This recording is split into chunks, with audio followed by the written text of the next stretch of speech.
Dalay ko ng Diyos mga kaigsunan nining adlaw bisan pa man sa mga paghatag natong serbisyo sa mga kaigsunan nga ginagmay nga tubag sa dinagkong pangutana mga igala, pero kung kabalo ko nga sa usa ka teksto nga tumahatag sa mga pangutana, igo na kini alang kanato usahay mga kaigsunan ang atong gitawag pagtubag sa mga pangutana.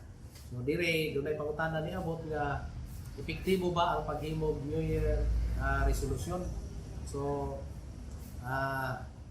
atong hinumduman nga epektibo siya sa tagsa-tagsa nga diin usahay mga kaigsunan.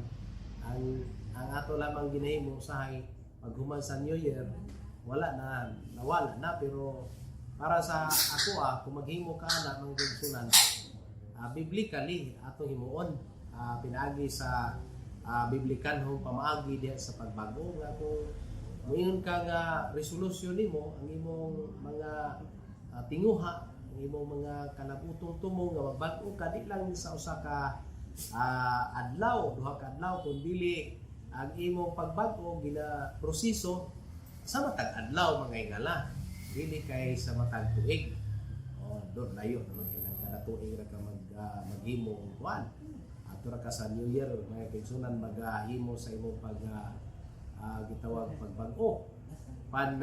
Diha sa balaang kasulatan, mga kaigsunan, adlaw-adlaw kang nagabago sa imong kinabuhi. Unang Biblia, nga kutob nga naa kang Kristo, unang ikadahong Korinto 5:17, kutob nga naa kang Kristo, bago siyang binuhat ug ang tanang mga butang nangagina.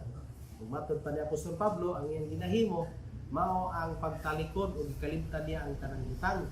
Sumula siya ang gitawag epektibo. Pero kung maghimo ra ka sa usa ra ka adlaw, imo na nimo panahon sa bagong tuig nga magbago ka, dili na siya igsuon epektibo sa imong kinabuhi. Kaya ang pagbago dapat atong himuon kada adlaw nagabago ta, kada adlaw bago ta sa atubangan sa Ginoo bisan atubangan sa mga tao.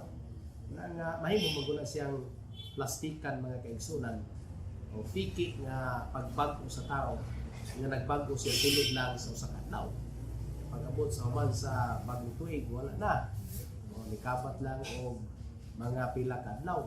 Pagkahuman, balik na po ng imong daang kinaiya. Pag-abot bagong tuig, bago na po para sa ako mga kaigsunan ang maong butang dili siya epektibo sa imong kinabuhi. Panignon ta ka kung gusto ka nga epektibo sa imong kinabuhi, ibutang sa biblikanhong pamaagi ang imong pagbago, ibutang diha kang Kristo nga dalan ang imong pagbago sulod sa iyang kabalauran.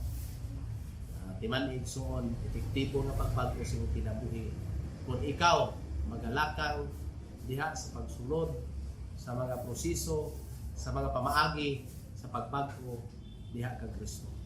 Dalay ko ng Diyos mga kaigsunan, bisan pa man sa lugbo ng mga tubag, ako ampo naglaom nga ang Dios doon na kay nakuhang pagtulunan nining atong programa dalan ni Jesucristo. Dako nga pangutana, gamay nga tubag ang Dios mga panalangin. Dalay do ang Dios. Ayon. Kung kamo na panalanginan nining atong mensahe, palihok kog like, apan kung doon na mo'y ikasugyot, comment lang. Ayaw kalimot sa pagsuporta ning atong programa, pinaagi sa pag-share. O subscribe na! Pinduta ang notification bell para una nimong makita ang atong mga video. Daghang salamat.